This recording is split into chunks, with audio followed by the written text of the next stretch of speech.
Барлықтарыңа сәлем, сіздермен Азамат ағай.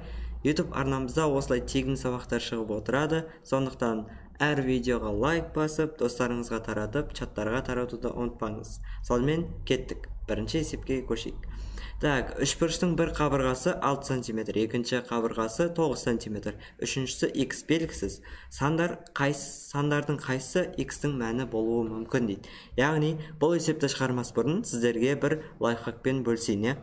Қараңыздар, бізде кез келген үшбұрыш берілсіне AVC, яғни қабырғасы AVC. Енді осындай бір ереже бар, қатықпаған заңдылық, яғни ешқашан өзгермейтін заңдылық, яғни ереже.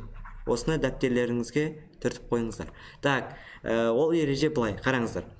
А, Б, яғни кез келген екі қабырғасының қосындысы ол үшінші қабырғасынан всегда үлкен болады. Ал енді екінші ереже бар, оған ұқсайды, бірақ сәл өзгешелеу.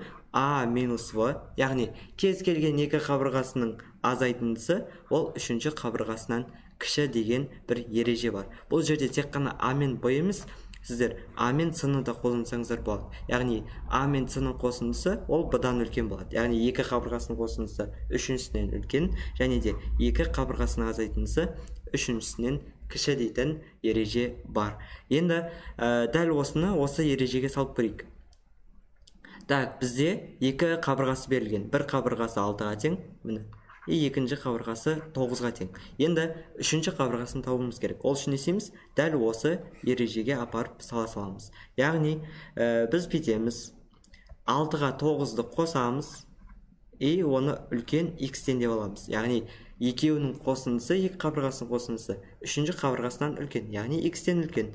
Енді үлкенінен кішісін азайтамыз, 9-дан 6-ны азайтамыз, ол үшінші қабырғасынан әрине кіші. Сонда бұл жерден шығатыны x үлкен, міне 9-дан 6-ны азайтсақ 3-тен, бірақ ол кіші болады 15-тен. Енді мынаның арасынан қараймыз. 3 пен 15-тің арасындағы сандарды. Так, 4, жауабы 4 болады. 3 пен 15-тің арасында жатады 4. Ал 3 жатпайды, өйткені анау тік жақша емес. Сондықтан ол жатпайды. 2 кірмейді, 16 кірмейді, 15 тоже кірмейді. Сонда жауабы А болады екен. Ал келесі есеп, үшбұрыштың бірінші және екінші қабырғаларының қосындысы 37. Екінші және үшінші қабырғалардың қосындысы 41, ал бірінші үшінші қабырғалардың қосындысы 32. Үшбұрыш периметрін табыңыз деген. Яғни бұл жерде А, Б, С, яғни үш қабырғасы берілсін, допустим, үшбұрыштың. Бірінші және екінші, яғни А мен Б-ның қосындысы бізде 37 деп тұр. Дәл осылай бастап жазсаңыздар есеп өзі-ақ шығады. Ал екінші, үшінші қабырғалардың қосындысы, яғни В мен С қабырғалардың қосындысы 41-ге тең. Ал бірінші, үшінші қабырғалардың қосындысы, яғни А мен С-ның қосындысы бізде 32 деген. Енді бізге тап деген периметр. Енді периметр деген нәрсені сіздерге түсіндіріп өтейін. Мысалы, үшбұрышта А, Б, С үш қабырға болады. Үш қабырғасының қосындысы бізде периметр болады екен. Сонда А, В, С-ның қосындысын тапсақ жеткілікті. Енді не істейміз? Үш өрнекті бір-біріне қосамыз. Мынаны, мынаны. Оң жағына қосамыз. Сонда А мен А, яғни 2А бар. 2А қосылған. В мен В, 2В бар. 2В қосылған. Так, С екеу тоже. 2С тең болады 37-ге 41, 78, 78-ге 32, 110. Яғни 2-ге бөліп шығамыз. Теңдіктің екі жағында. Сол кезде екілер қысқарып кетеді да. А плюс В плюс С тең болады 110-ды 2-ге бөлсек 55. Сонда жауабы бізде 55-ке тең. Периметрі 55.